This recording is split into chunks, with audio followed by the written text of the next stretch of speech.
मैं Virendra Pandey, department of education, Veer Kunwar Singh university Arrah. आज class के दौर में मेरा टॉपिक रहेगा शिक्षा, एजुकेशन। सबसे पहले मैं ब्लैक बोर्ड पर टॉपिक लिख दूं, शिक्षा।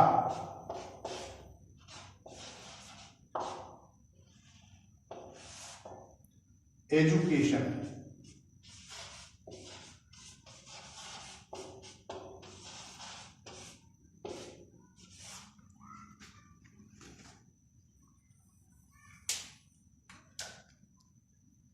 जैसा कि हम जानते हैं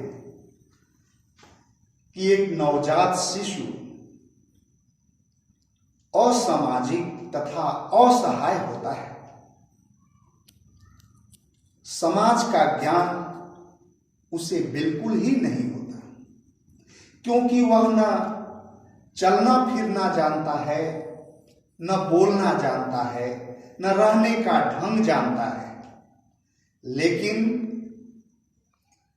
शिक्षा के औपचारिक एवं अनौपचारिक परिस्थितियों में वह रहते हुए मनुष्य जीवन जीने की कला को वह स्नेह यानी धीरे धीरे सीख लेता है।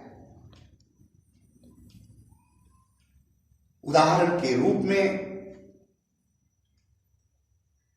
हम कह सकते हैं कि जैसे सूर्य का प्रकाश पाकर कमल का फूल खिल उठता है और सूर्य के अस्त होने पर यानी सूर्य का प्रकाश नहीं मिलने पर वह कमल का फूल कुंभला जाता है। ठीक इसी प्रकार बालक शिक्षा को पाकर जीवन के हर क्षेत्र में उन्नयन करता है, विकास करता है, तरक्की करता है, कमल के फूल के समान खिलखिला उठता है। और यदि उसको शिक्षा न मिले तो उसमें दरिद्रता, घोर निराशा, कुंठा, हीनता की भाव जागृत हो जाती है और उसके विकास की गति अवरोधित हो जाती है। इसलिए शिक्षा का लाभ बालक के जीवन के विभिन्न क्षेत्रों में है।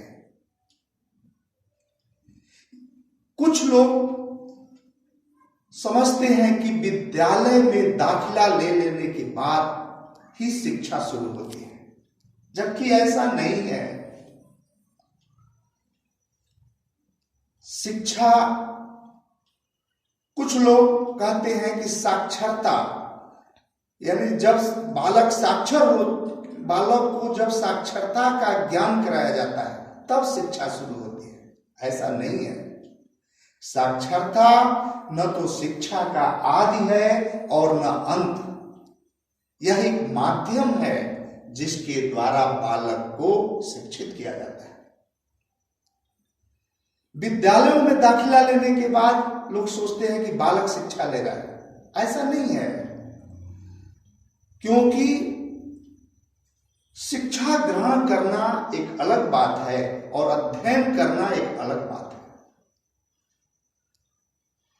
बालक बहुत से चीजों को अपने गर्भावस्था से ही सीखना प्रारंभ कर देता है। मां के गर्भ में रहते हुए वह सीखना प्रारंभ कर देता है। इसे हम कह सकते हैं कि बालक जन्म से लेकर मृत्यु पर्यंत आजीवन सीखता रहता है। तो शिक्षा को केवल हम विद्यालय की चारदीवारी से नहीं बांध सकते, क्योंकि बालक अपने माता पिता, भाई बहन, आस पड़ोस, परिवार के अन्य सदस्यों, हित मित्र, दोस्त, सबके द्वारा कुछ न कुछ सीखता रहता है और सीखने की प्रक्रिया चलती रहती है, शिक्षा ग्रहण करता रहता है। इस प्रकार शिक्षा एक अनवरत चलने वाली प्रक्रिया है। अनवरत अर्थात लगातार चलती रहती है। हमेशा बालक सीखने के क्रम में रहता है, उसका क्रम टूटता नहीं। परिस्थितियां चाहे वह औपचारिक हो या अनौपचारिक हो, आनुषंगिक परिस्थितियां भी होती हैं, इस पर भी हम आगे फोकस करेंगे। लेकिन शिक्षा बालक के लिए अत्यंत एक और महत्वपूर्ण साधन है, तभी उसका जीवन आनंदमय होता है, सुखमय होता है और विभिन्न क्षेत्रों में कौशल पूर्ण होता है। जॉन लॉक कहते हैं, जॉन लॉक एक विद्वान हैं, वो कहते हैं कि जिस प्रकार पौधों का विकास कृषि के द्वारा होता है, उसी प्रकार बालक का विकास शिक्षा के द्वारा होता है। उन्होंने आगे यह भी कहा कि अच्छी से अच्छी परिस्थितियां, अच्छे माता पिता सब मिलकर भी बालक का सर्वांगीण विकास नहीं कर सकते जब तक उसे आवश्यक एवं उपयोगी शिक्षा न दिया जाए। इसलिए बालक को शिक्षा ग्रहण कराना, शिक्षा के लिए मोटिवेट करना अत्यंत आवश्यक है। जिस प्रकार अन्य विद्वान, जॉन डीवी एक विद्वान है, उन्होंने भी कहा कि जिस प्रकार शारीरिक विकास के लिए भोजन की आवश्यकता होती है, इसी प्रकार बालक के सामाजिक विकास के लिए शिक्षा की आवश्यकता होती है। इसलिए शिक्षा के महत्व को कभी भी नकारा नहीं जा सकता, क्योंकि शिक्षा ही एक ऐसा चीज है, शिक्षा एक ऐसी प्रक्रिया है जो हमारे व्यवहार में परिवर्तन लाती है। और ये शिक्षा का जो अंग्रेजी शब्द एजुकेशन है, एजुकेशन, ये जो एजुकेशन शब्द है, जो लैटिन भाषा के दो शब्दों ई प्लस ड्यूको से बना है। दो शब्द। ई का अर्थ होता है फ्रॉम इनसाइड,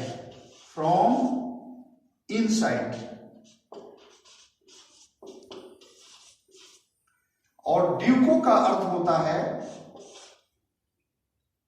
टू आउटसाइड।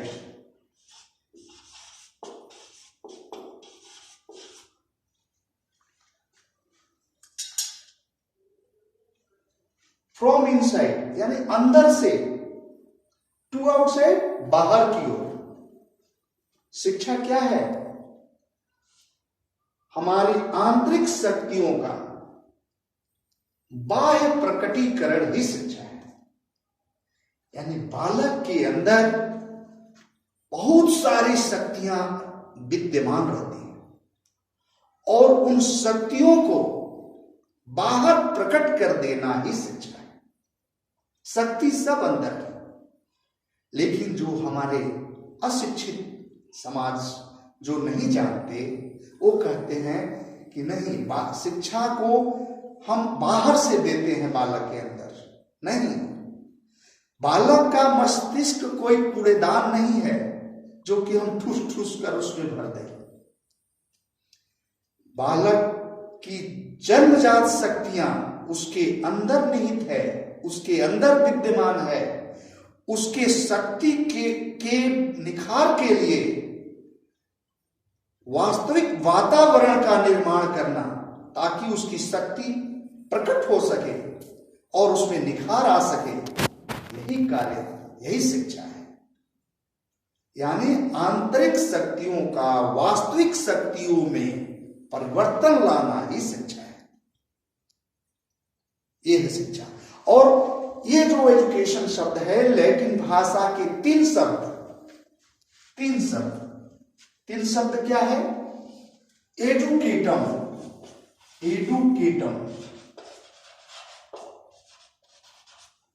दूसरा है एडुकेयर तथा तीसरा है एडुकेयर तथा तीसरा है एडुशियर।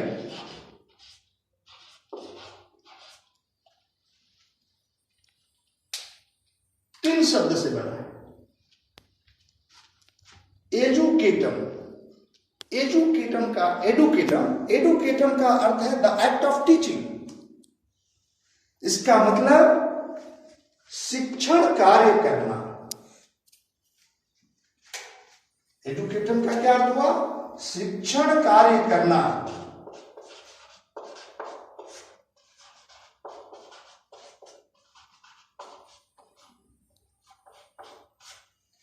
एडुकेयर का क्या अर्थ है? टू एजुकेट यानी शिक्षित करना।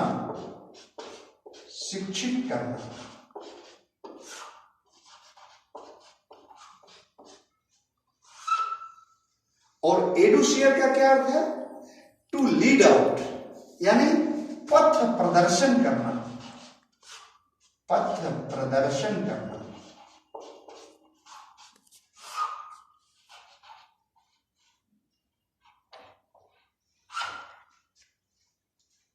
ये तीन शब्द अपने आप में महत्वपूर्ण है। जो लैटिन भाषा के तीनों शब्द हैं, एडुकेटम अर्थात द एक्ट ऑफ टीचिंग यानी शिक्षण कार्य करना, एडुकेयर अर्थात टू एजुकेट यानी शिक्षित करना, और एडुशियर अर्थात टू लीड आउट मतलब पथ प्रदर्शन करना। यह है शिक्षा। शिक्षा जो शब्द है हिंदी में अगर हम लेते हैं, इसको थोड़ा मिटा देते हैं, जगह मिलेगा।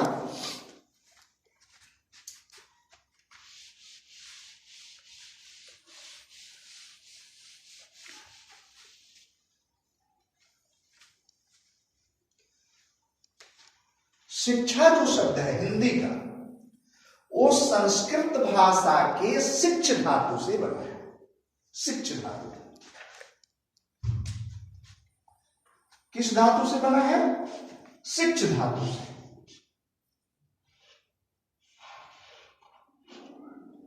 मार्कर थोड़ा गाढ़ा होना चाहिए। शिक्ष धातु से बना है, जिसका अर्थ होता है ज्ञान उपार्जन करना या सीखना। शिक्ष माने सीखना या ज्ञान उपार्जन करना। इसका शिक्षा शब्द से मिलता जुलता एक शब्द है, उसे हम कहते हैं विद्या। क्या कहते हैं? विद्या।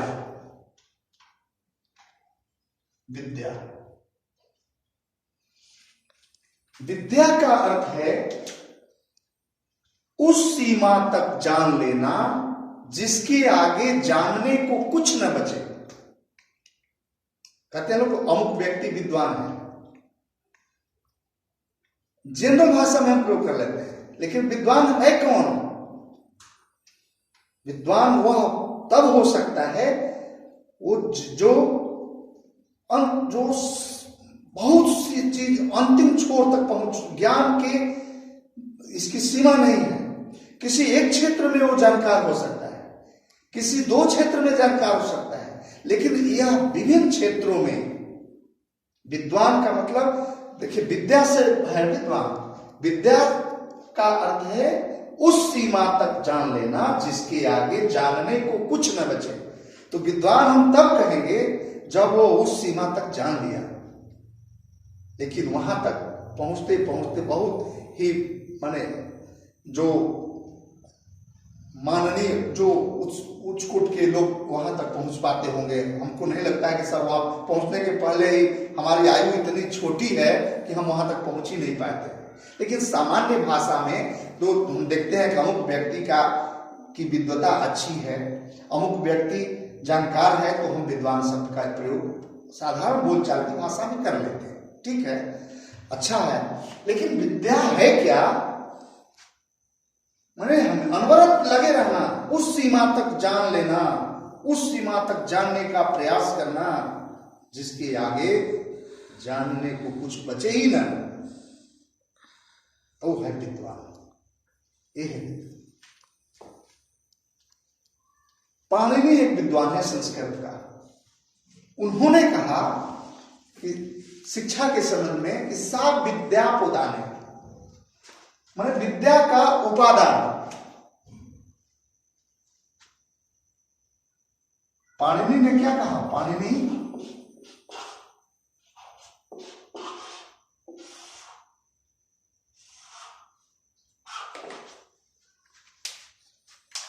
ने कहा विद्या का उपादान, विद्या का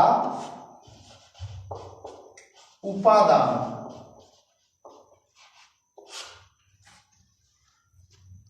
उपादान उप प्लस आदान से बना है। ये जो उपादान है उप प्लस आदान,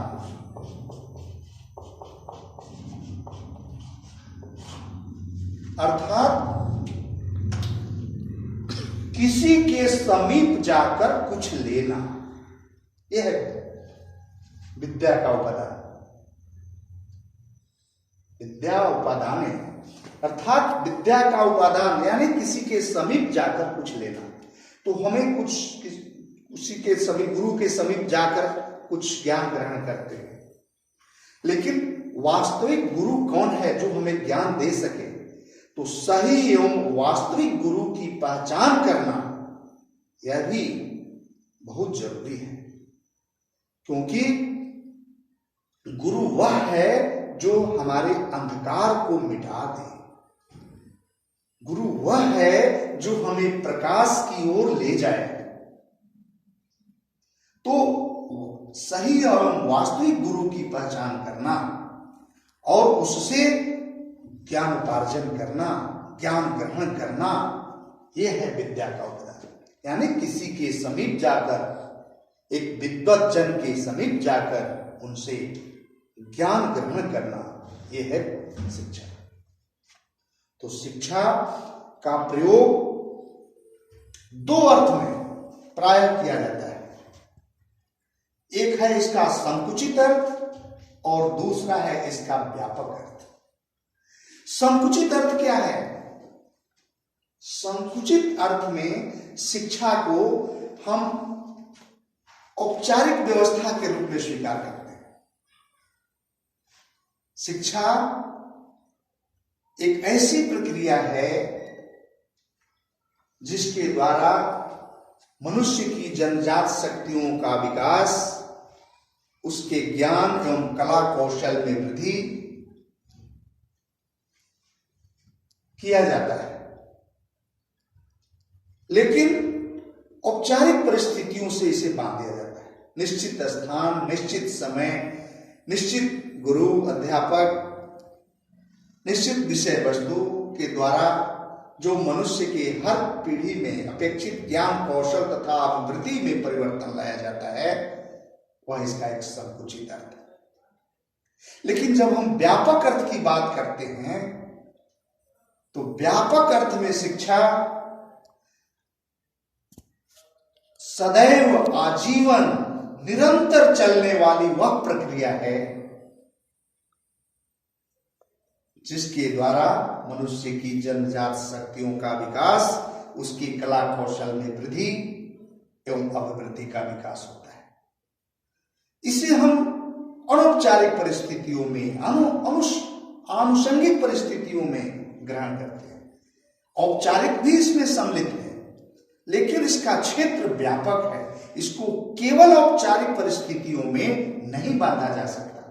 केवल इसे विद्यालय एवं विश्वविद्यालय और महाविद्यालय की चार दीवारी में नहीं बांधा जा सकता। व्यापक अर्थ में शिक्षा आजीवन चलने वाली प्रक्रिया है, निरंतर चलने वाली प्रक्रिया है, अविरल प्रक्रिया है, जो जीवन पर्यंत मनुष्य के जन्म से लेकर मृत्यु पर्यंत चलती रहती है। अर्थात हम जिस जिस व्यक्ति के पास जाकर अनुभव लेते हैं, जिस जिस स्थान पर जाकर अनुभव लेते हैं, जिस जिस प्रक्रिया से हम अनुभव लेते हैं, सारा कुछ इसमें समाहित है। यह है व्यापक अर्थ, इलाबोरेट, व्यापक अर्थ। तो शिक्षा व्यापक अर्थ में सदैव आजीवन चलने वाली प्रक्रिया है, जिसके द्वारा बालक का सर्वांगीण विकास किया जा सकता है। शिक्षा के बारे में जैसे हमने शुरू में कहा कि बालक शुरू में असामाजिक होता है, उसे समाज का ज्ञान नहीं होता, असहाय भी होता है, उसका ना कोई मित्र होता है ना कोई शत्रु होता है। वह जब समाज के साथ अपनी क्रिया प्रतिक्रिया द्वारा बहुत कुछ ग्रहण करने लगता है, तब वह चलना फिरना बोलना सीख जाता है, उसके शत्रु मित्र होने लग जाते हैं। प्रारंभ में तो वह जब थोड़ा ज्ञान उसके पास होने लगता है तो वह स्वार्थी होता है। शिशु, नवजात शिशु जो है प्रारंभ में स्वार्थी होता है। क्यों, कैसे पता?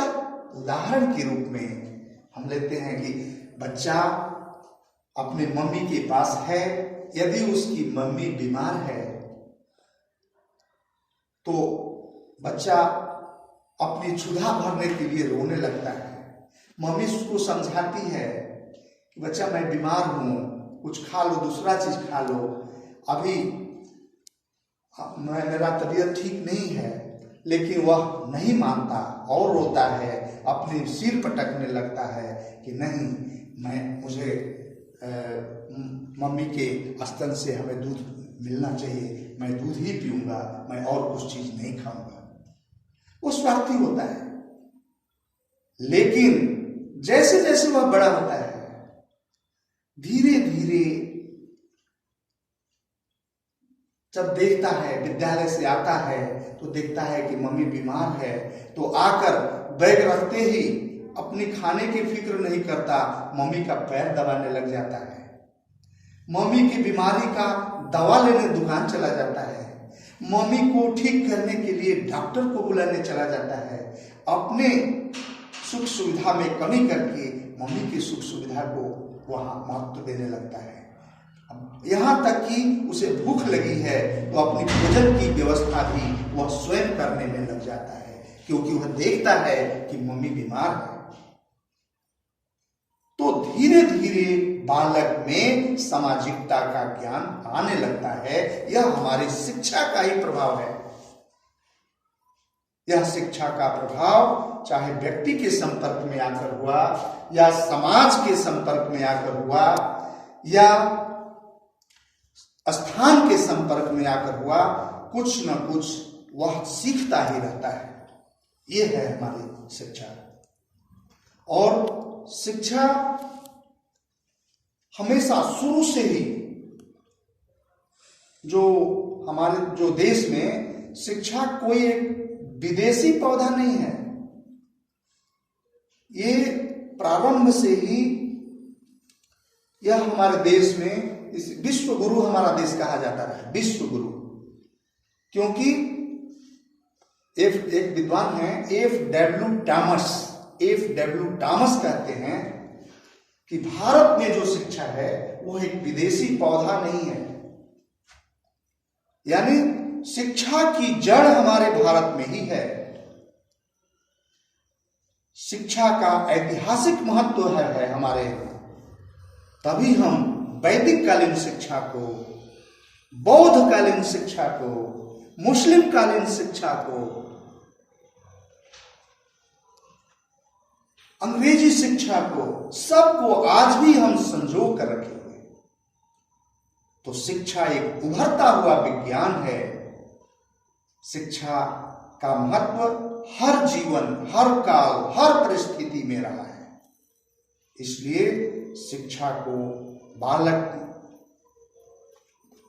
बालक में इस तरह की भावना जगाना शिक्षा के बारे में, ताकि वह ग्रहण करने के लिए आतुर हो जाए। क्योंकि शिक्षा को हम जबरदस्ती नहीं थोप सकते। शिक्षा को ग्रहण करने के लिए हमें एक वातावरण तैयार करना, हमें एक माहौल तैयार करना होता है। यही हमारा शिक्षक का काम है, माता पिता का कार्य है, समाज का कार्य है कि बालक के विकास के लिए उचित वातावरण तैयार करें। धन्यवाद। आज इतने पर हम अपनी वाणी को विराम देते हैं, फिर अगली क्लास में मिलेंगे। धन्यवाद।